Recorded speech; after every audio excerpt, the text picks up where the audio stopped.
табиати Тоҷикистони Биштосо табиати дилфиреб аст, назарабо аст ва ин назарабоӣ, ин ҷазобият таваҷҷӯҳи ҳазорон сайёҳро имрӯз ҷалб кардааст. Мафтун кардааст ин табиат онҳоро, ки онҳо ба тамошои чунин табиати афсункор ба Тоҷикистон меоянд. бинандагони гиромӣ, дар ин табиати зебои диёри мо гулу гиёҳҳои зиёде мерӯянд, ки ба ҳазорон дардҳо даво ҳастанд ва воқеан Тоҷикистони Биштосо диёри обҳои мусаффо аст. тамошои чунин табиат рӯҳу илҳоми касро бедор мекунад, болида мегардонад. дар ин ҷо дар поёни ин гуфтаҳо ба маврид аст, ки як лавҳаи зеборо аз табиати Биштосои Тоҷикистон ҳамроҳ тамошо кунем ва сипас дар бахши қонуни тиб мебинем, ки ҳамкорамон Фарида Одиназода вобаста ба хусусиятҳои шифоии кадом гиёҳ маълумот медиҳад.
وابسته به خصوصیت شفابخشی گیاه کوکوتی در کتاب القانون ابوعلی ابن سینا چنین آمده است.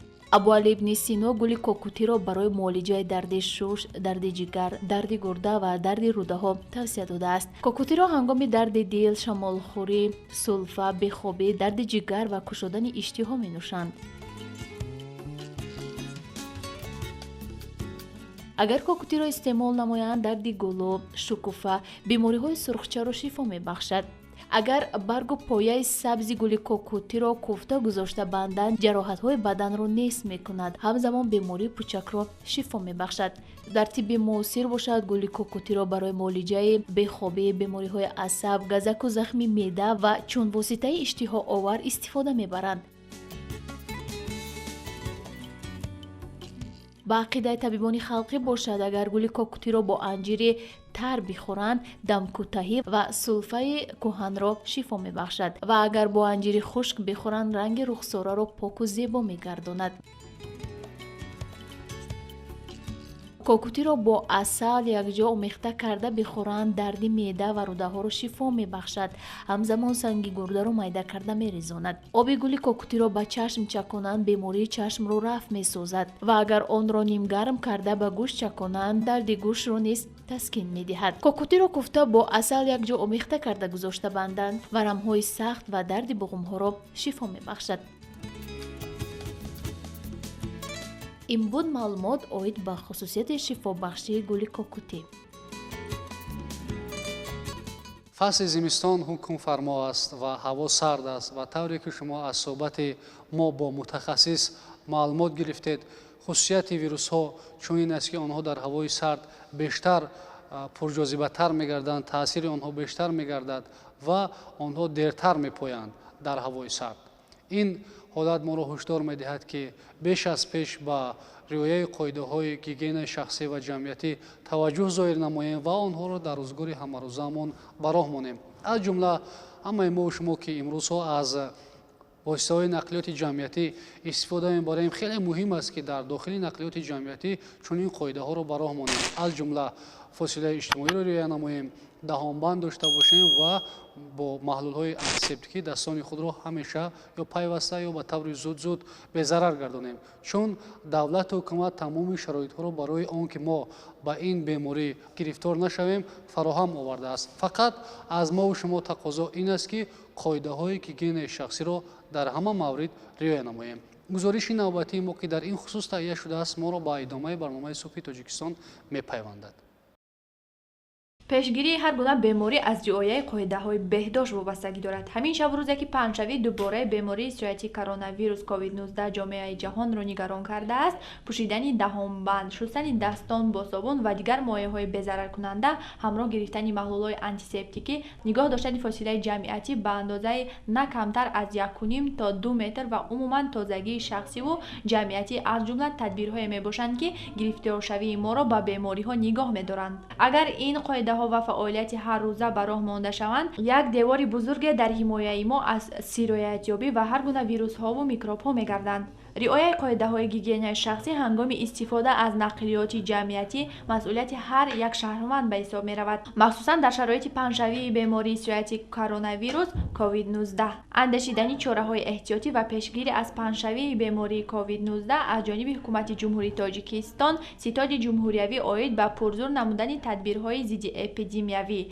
و پیشگیری از پنجشنبه سرایتی کرونا ویروس کووید 19 در جمهوری تاجیکستان و رعایت قاعده‌های بهداشت از طرف شهروندان باعث گردید که در مرحله یکم شدت سرایت یابی از این ویروس کمتر گردد، اما این معنای آن را ندارد که ما فارغ بال باشیم. حالا هم احتیاطکار بودن و رعایت قاعده‌های بهداشتی حتمی طلب کرده می شود. بینندگان گرامی، طوری که گفتیم ما امروز برنامه خود را در کالج طبی جمهوریوی ثبت کردیم و واقعا دیدیم، شاهد گردیدیم که این مؤسسه با تمام طلبات حاضر زمان جوابگو است. وابسته به این حال ما صحبت داریم با معاون دیرکتور مؤسسه دولتی تعلیمی کالج طبی جمهوریوی عادلزاده اسماعیل. کدام شرایط ها برای به تحصیل فرا گرفتن دانشجویان در اینجا فراهم آورده شده است؟ سال از سال در زمینه استقلالیت دولتی جمهوری تاجیکستان در مؤسسه دولتی تعلیمی کالج طبی جمهوریوی با قطار دیگر مؤسسه‌های طبی бо дастгирии ҳукумати ҷумҳурии тоҷикистон, бо дастгирии вазоратҳои маориф ва илми ҷумҳурии тоҷикистон, вазорати тандурустӣ ва ҳифзи иҷтимоии аҳолии ҷумҳурии тоҷикистон шароитҳо баҳри омода намудани мутахассисони миёнаи тиб фароҳам оварда шудаанд.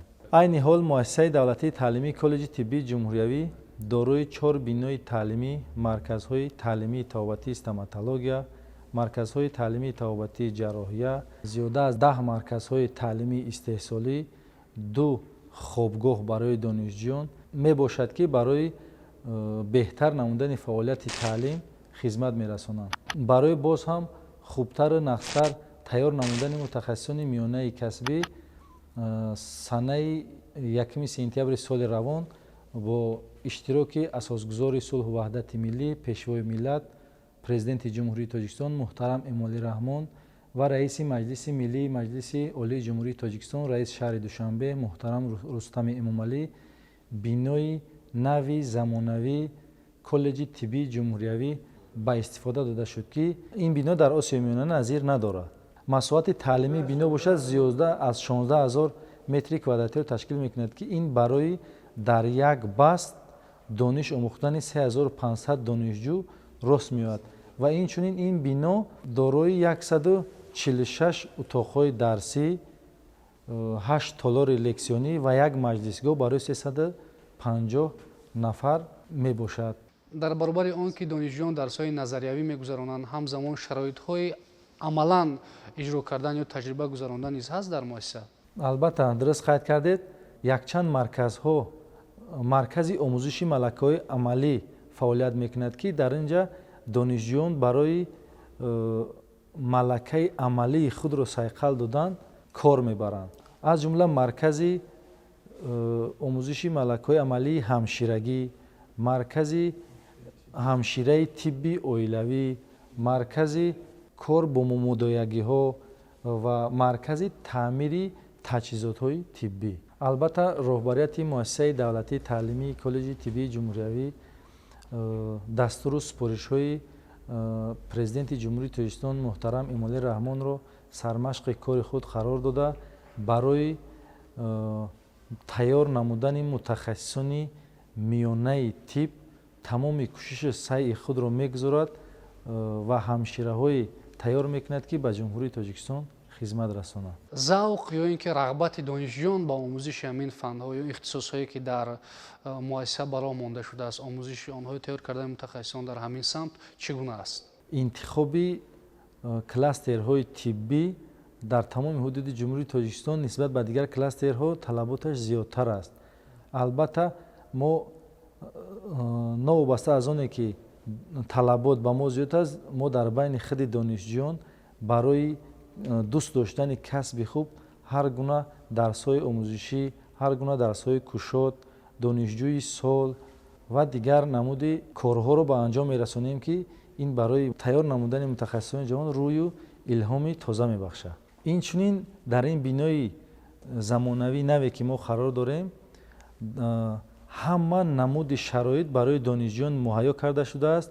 дар ҳар як утоқҳои дарсӣ доскаҳои зиёда аз 100 доскаҳои электронӣ, аз ҷумла дар кафедраҳои тахассусӣ будани мулияжҳо, ки барои раванди таълим як ёрдами калони худро мерасонанд, насб карда шудааст. барои суҳбат ташаккури зиёд ва бинандагони гиромӣ ёдовар мешавем, ки ҳамсуҳбати мо буданд Одилзода Исмоил, муовини директор оид ба корҳои таълимӣ. тавре ки шумо шоҳид гардидед, сухан дар бораи шароитҳои таълиму тарбия дар муассисаи давлатии таълимии коллеҷи тиббии ҷумҳуриявӣ рафт ва ҳоло пас аз анҷоми суҳбат инак як гузориши мо вобаста ба ҳамин имкониятҳое ки дар суҳбат гуфта гузаштанд, онҳоро ҳамсуҳбати мо як гузориш манзури шумо мегардад ва ин гузориш моро ба идомаи барномаи Субҳи Тоҷикистон мепайвандад. мо донишҷӯёнро аснои супоридани рейтингҳо дарёфтем. Дар муассисаи давлатии таълимии коллеҷи тиббии ҷумҳуриявӣ донишҷӯён рейтингҳои худро тавассути компютер дар маркази тестии коллеҷ месупоранд. онҳо аз он хурсандӣ мекунанд, ки савияи донишашон ба таври шаффоф санҷида мешавад. Гуландоми Насриддин, донишҷӯи ҳамин муассиса, гуфт: шароитҳои фароҳамовардаи давлату ҳукумат моро завқманд мекунад, ки бештар омӯзем ва мутахассисе шавем, ки ба ин ғамхориҳо сазовор бошем. бинои нави коллеҷи тиббии ҷумҳуриявӣ бо тарҳи муосир бунёд шуда аз 6 ошёна ва таххона иборат мебошад. тавре ки аз наворҳо шоҳид мешавед, шароитҳои фароҳам оварда дар бинои хуштару замонавӣ комилан ҷавобгӯ мебошанд. муҳайё кардани имкониятҳои васеъи илму ҳунаромӯзӣ масъулинро водор месозад ки барои омода кардани мутахассисони баландихтисос тамоми чораҳои заруриро андешанд. ин заруратро бошад донишҷӯён низ хуб дарк кардаанд. дар муассисаи таълимии коллеҷи тиббии ҷумҳуриявӣ таҳсил карда истодам. ҳама шароитҳо барои назария ва амалӣ муҳайё карда шудааст ва мо донишҷӯён кӯшиш мекунем ки аз имкониятҳои фароҳам истифода намуда донишҳои худро мукаммал созем ва аз гиёҳҳои ватани азизамон доровориҳои хуб тайёр намуда барои халқу ватани азизамон пешниҳод намоем. муассисаи мо муассисаи навбунёд аст. барои мо донишҷӯён ҳамаи шароитҳо фароҳам карда шудааст. ҷавобан ба ин ғамхориҳо бояд аз таҳти дил омӯзем ва барои халқу ватани азизи худ хизмат намоем. барои баланд бардоштани савии дониши донишҷӯён, барои мутахассиси хуб шудан, барои корҳои амалияшон ҳамин таҷҳизотро ба мо муҳайё кардаанд. мутахассиси имрӯза на танҳо дар ихтисоси худ бояд дасти тавону дошта бошад. ҳамзамон ҷаҳони муосир тақозо мекунад ки дар ин баробар забонҳои хориҷиро низ дар сатҳи муносиб донад. омӯзгорони ин боргоҳ пешрафти рушду инкишофи илмро ба инобат гирифта, тарбия намудани донишҷӯёнро дар роҳияи омӯзиши васеъи илмҳо муҳим мешуморанд. воқеан агар мутахассис забонҳои хориҷиро донад, бешак дастрасӣ ба моводи илмӣ ва таҷрибаҳои мутахассисони кишварҳои пешрафтаи олам барои ӯ осон мегардад ки ин дар баланд гардидани сифатнокии тахассуси ӯ мусоидат мекунад. мо ҷавонон ваъда медиҳем ки ба қадри ин ҳама заҳматҳо бирасему ба халқу ватани хеш соф дилона صادقانه چون سینای بزرگ خدمت نماییم و به هر یک دردهای خلق تاجیک ملهم بگردیم. کالج طبی جمهوریوی دارای 28 کافدرا، 146 صنفخانه و 8 تالاری برهوای لکسیونی میباشد که با میز و کرسی عیانیت‌های تعلیمی و معاصرترین تکنولوژی از قبیل تخته‌های الکترونی و ویدیو پروژکتورها مجهز میباشند که برای تحصیل 3500 نفر دانشجو در یک بس پیش بینی شده است. در اینجا دانشجویان از روی 12 اختصاص از جمله کاری طبابتی، کاری مامودایگی، کاری همشیرگی در کسمتولوژیا، کاری طبابت دندان، کاری طبی عافیتی، کاری فارماسیوتی، کارهای طبی تشخیصی، کارهای طبی پروفیلاکتیکی، استفاده بری تکنیک و تجهیزات طبی، تشخیص و طبابت نوری متخصصان آماده کرده میشوند. در کتابخانه کالج نزدیک 65000 نامگوی ادبیات تعلیمی، متدی، تخصصی، علمی و بدیعی و سیاسی و فرهنگی موجود است. کتابخانه الکترونی با 15 عدد کامپیوتر که با شبکه اینترنت پیوستند مجهز بوده. در خزینه آن زیاده از 3200 نامگوی ادبیات گوناگون در شکل الکترونی موجود میباشد. جهت مطابق نمودن روند تعلیم و مشغولیت‌های عملی دانشجویان با معیارهای بین‌المللی در کالج طبی جمهوریوی یک چند مرکز تعلیمی و طبابتی و استحصالی از جمله مرکز تعلیمی طبابتی جراحیه، مرکز تعلیمی طبابتی استوماتولوژیا، مرکز تعلیمی استحصالی تعمیر تکنیک و تجهیزات طبی، مرکز تعلیمی استحصالی جمع‌آوری و کارکرد گیاهای شفابخش، مرکز تعلیمی استحصالی داروسازی، مرکز تکمیل اختصاص و بازآموزی کسبی کارمندان میانه طبی، مرکز آموزش ملکه‌های عملی و آسایشگاه تعلیمی تجربه‌ای و فراغتی تأسیس داده شده است که در آنها آموزگاران صاحب تخصص فعالیت نموده به دانشجویان مشغولیت‌های عملی می‌گذرانند. حکومت جمهوری تاجیکستان حفظ سالمی اهالی را که بایگری دولت است در محور سیاست خود قرار داده است و با این مقصد در جمهوری مؤسسه‌های نوی تندرستی بنیاد گردیده با دستگاه و تجهیزات معاصر ساحه مجهز کرده می‌شوند تا خدمت رسانی‌های طبی به ساکنان باز هم خوبتر و بهتر برآمده مانده شود. استقلال نعمت به‌بها است، ارزش مقدس است. محض مردم صاحب تمدن تاجیک در دوران صاحب استقلالی با دستاوردهای بی‌نظیر نائل گردید، چنانه که ما امروز نمونه آن را دیدیم، شاهد گردیدیم و این هم باشد بنیاد مؤسسه‌های تعلیمی از جمله بنیاد مؤسسه دولتی تعلیمی کالج طبی جمهوریوی می باشد که در آسیای میانه نظیر ندارد و ما و شما این حالت را، این شرایط را در رفت برنامه صبح تاجیکستان شاهد گردیدیم. همه این ما را وادار می سازد، هشدار می دهد که بیش از پیش هوشیار باشیم، زیرک باشیم و افتخار داشته باشیم از هویت خود، از نسل خود، از نیاگان خود و توانیم که با این افتخار، با این غرور، با این وقار ملی ارزش‌های ملی خود را دفاع نماییم، حفظ نماییم و در رشد و آبادی تاجیکستان صاحب استقلال بیش از پیش کمر همت ببندیم و سهم ارزشمندی داشته باشیم. برنامه صبح تاجیکستان در اینجا به پایان میرسد. به شما سربلندی، خانه آبادی و روزگار آرام و آسوده را تمنا داریم. آیا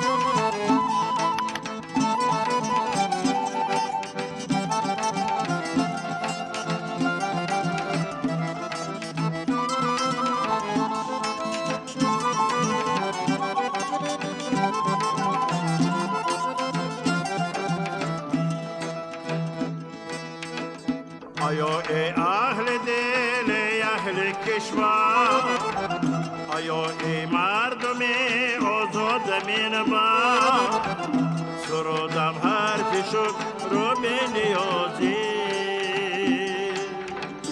درودم شیوه‌ایست از آریان فر، سرودم حرف شکر رو به نیازی، درودم شیوه‌ایست از آریان فر. ای کشوری من، ای سروری من، ای کشوری من، ای سروری من، ای دوری من، دورانی من، ای بخت بی پایانی من، ای دوری من، دورانی من، ای بخت بی پایانی من.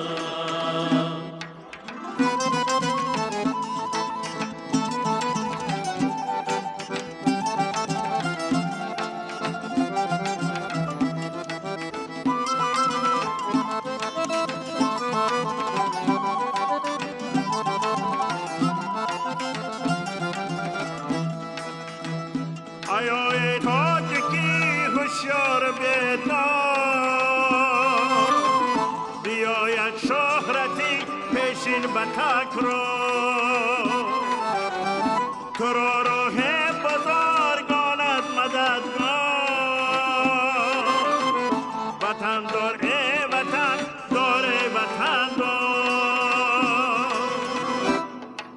ای کشوری من، ای سروری من، ای کشوری من، ای سروری من، ای دوری من، دورانی من، ای بخت بی پایانی من، ای دوری من، دورانی من، ای بخت بی پایانی من.